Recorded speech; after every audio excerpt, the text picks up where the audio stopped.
All right, good morning. Welcome back here to Trader Minute. Great to have you aboard. We're on about what day four of the market being at about the same level here. Yeah, we've had some pullback and then rally back to this level. But since we saw the shot up on Thursday, market's kind of been in the same place, and S&P futures overnight have traded in the same place, and we're seeing a little bit of consolidation at this area. And the last area we saw that was right down here around 235 on the S&P.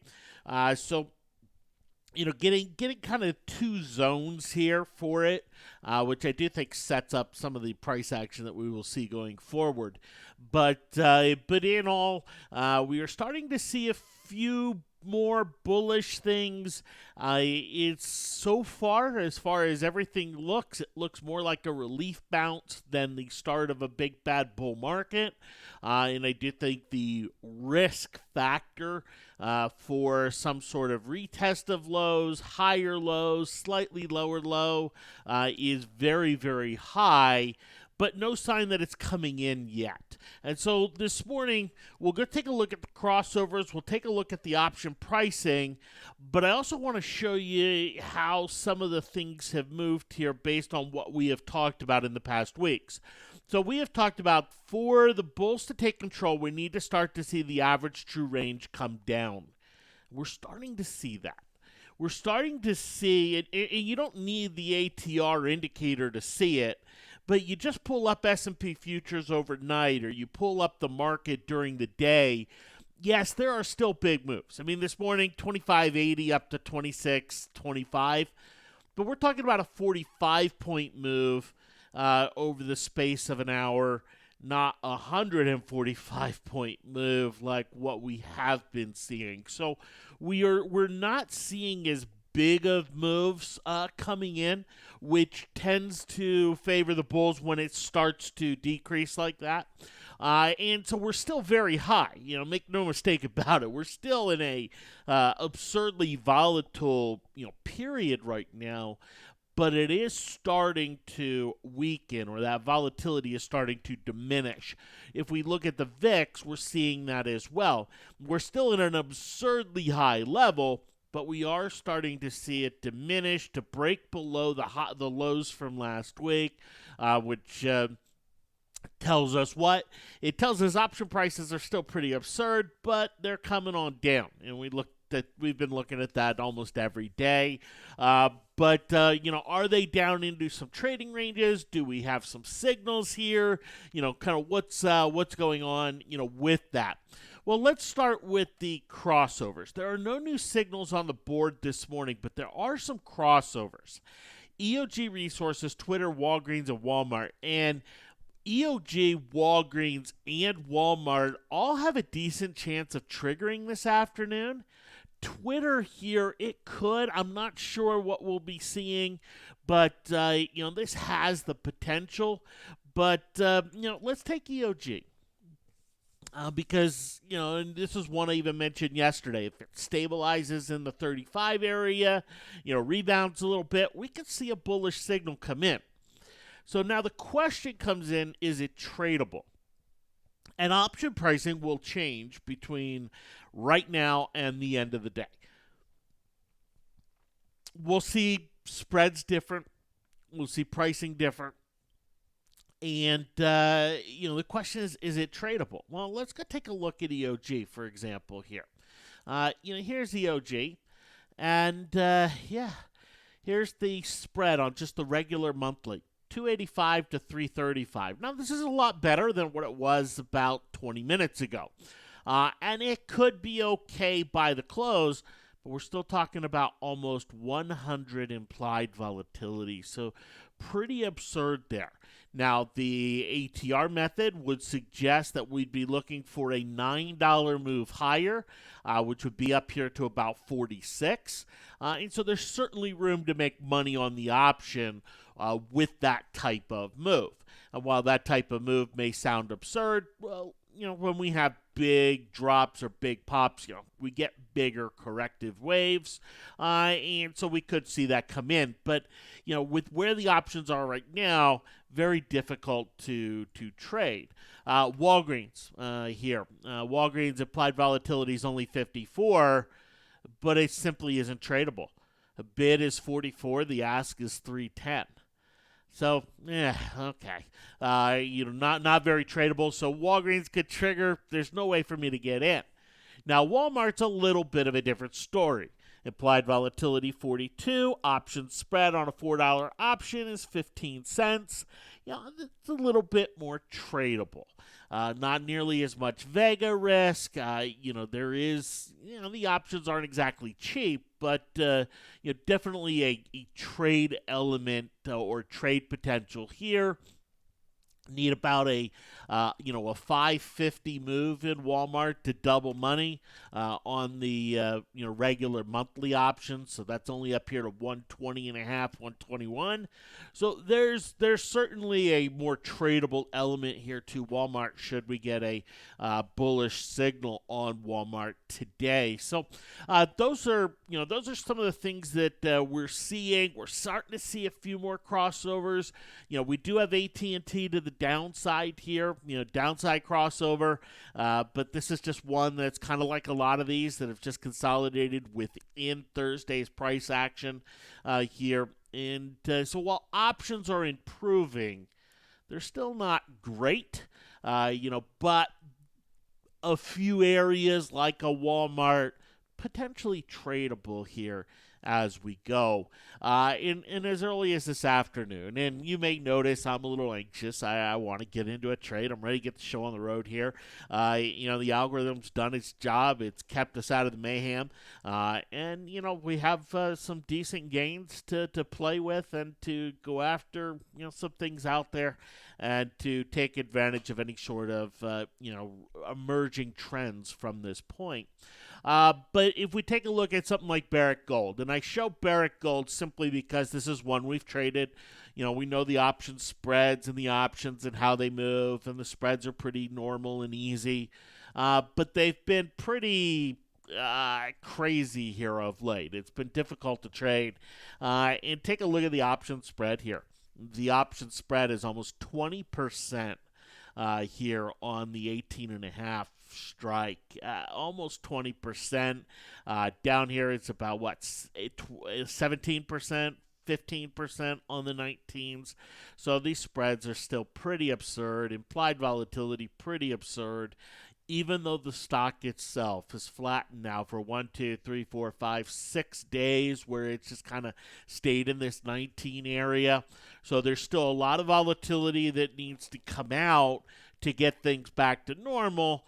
But it's starting to come out in a way that, some things tradable, some things not from a challenge perspective. And as the signals come in, we'll definitely, go after them. Is there an all clear signal for the bulls right here? No, not at all. Not at all. In fact, the market vibe is still, neutral here. I drifted up a little bit yesterday, but not in a way that sets a bullish signal. Last day of the month, we'll see kind of how some of the price action goes. But the FXI China, still within Thursday's range here. That's a very common theme, and we'll see kind of how that breaks on out. But with the S&P. I talked a few days back about, looking at a put spread, and I have not been able to get in. It hasn't given me what I need or what we even talked about to see with it. But if we come in and start to throw some of those similar measures that we threw on last week, something like let's go with a Fibonacci, let's go with the Fibonacci fan here. If we put this fan on the dip, right, you can see we're in that second fan area. And I talked about I'm not willing to get super aggressive in this area unless I were to see, the lows from the prior day get broken. And so far we haven't seen that. Third fan area is still high potential. So there's still, 10, 15, even 20 points of upside left in the S&P here, or excuse me, 100 to 200 points of upside left. 100 points feels like what 10 points used to. But that's just with kind of that fan. If we come in and we just put on a pure retracement, which doesn't put time in, you can see we've seen this consolidation up here around the 38% retracement, and I don't think there's a great chance of getting to the 62% without a bad day or two, but could definitely come on in here. Okay. Alrighty. I'm just getting past a note here. It says, have things gotten that crazy? Heard comments this morning that companies cutting dividends or halting altogether are getting bought. They are time to buy, really. Yeah, we're seeing that, right? We're seeing companies, in fact, here's Chevron, because we talked about Chevron on the day they did it. Chevron came out and they stopped any stock buybacks, and instead of cutting their dividend, they held their dividend. And that's a pretty big move. That's a lot of confidence from Chevron's board to make that decision. But you think about stopping stock buybacks, you think about halting dividends, in that type of thing. Investors on this slide, what are they worried about? They're not worried about the dividend. They're not worried about share buybacks. They're not worried about sales this quarter, revenue this quarter. They know that those types of things are going out the window with what's going on globally. It's about survival. Can the company survive? Can it survive and get back to normality when it's over? Halliburton, can it survive and get back to normality? Probably not. Now, that's just my opinion. I know others differ, but probably not. Starbucks, can it get back to normality? Yeah, absolutely it can. Can it survive through this? Yes, it can. But to survive, companies need to cut dividends. They need to end stock buybacks, right? Is that a negative thing for investors right now? No, not necessarily. In fact, that's a sign, hey, maybe they can survive. Is that going to work for all companies? No, it is not. But, it speaks to the depth of what the market was worried about on the sell-off and, just mass bankruptcies across companies. Now, could that still happen? It still could. The coronavirus element is still playing out. But when we look at what the bounce is in stocks and in the market, this is not outside of normal bounce parameters. It's not outside of normal bounce volatilities.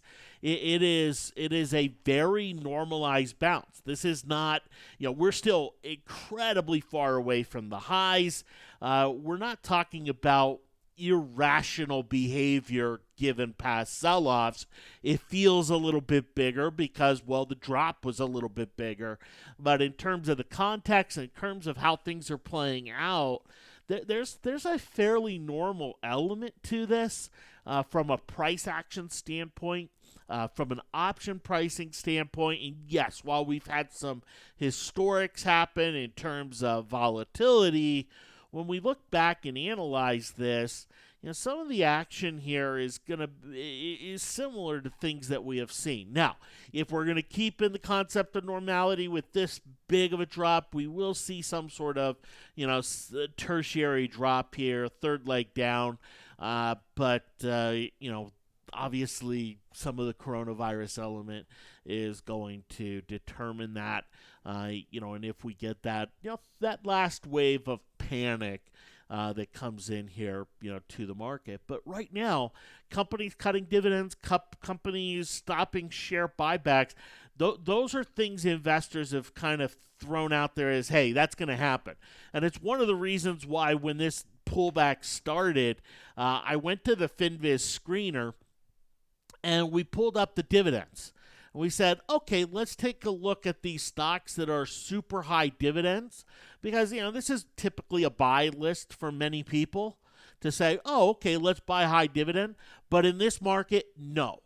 Buying a high dividend is not, not anything that makes any sort of sense right here, because these dividends are not necessarily sustainable, and these dividends are, are getting into absurd areas because investors are pricing more than just a dividend cut or a dividend halt.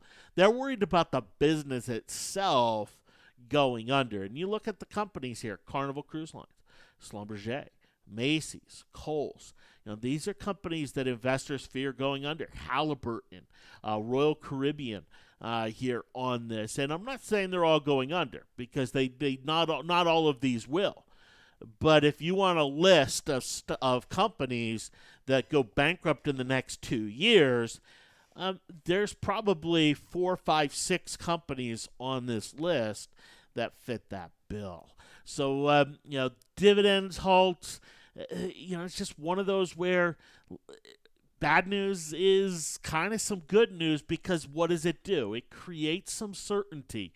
When companies are coming out and they're talking about, all this negative, how it's going to impact them and everything else, it's at least creating some certainty, which is something the markets have not had during this coronavirus phase here. Now, I'm going to go back to kind of clarify or make this point one more time. Let's see. Let's just go to trading economics. And let's just come in here to indicators. And let's come into jobs here, and initial jobless claims here in the U.S. Massive, massive number that we saw on Friday. If we go back 25 years, it's a number that hasn't been ever even come close to, right? It's just a massive number. If we go max on this chart, this goes back to 1960. We've never seen a number anywhere even close to this in terms of Americans, U.S. citizens filing for unemployment benefits. Huge number. The number came out. What did the market do? The market went up.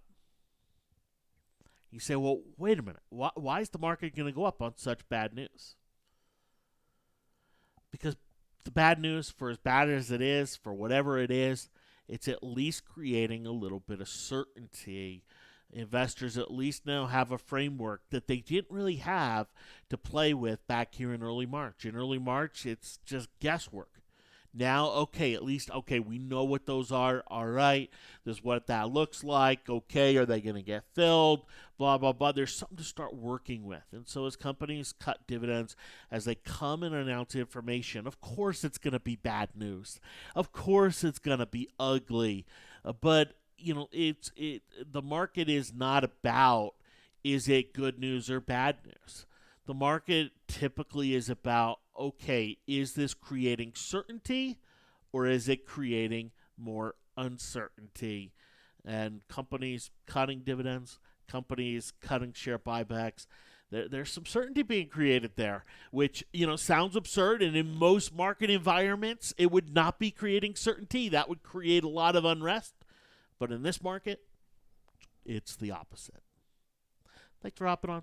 Have yourselves a great one. I'll be back on with you here this afternoon. We'll see if we get a signal out of Walmart, Walgreens, EOG, even AT&T. And if they're tradable, we'll certainly go after them. Talk to you then. Take care.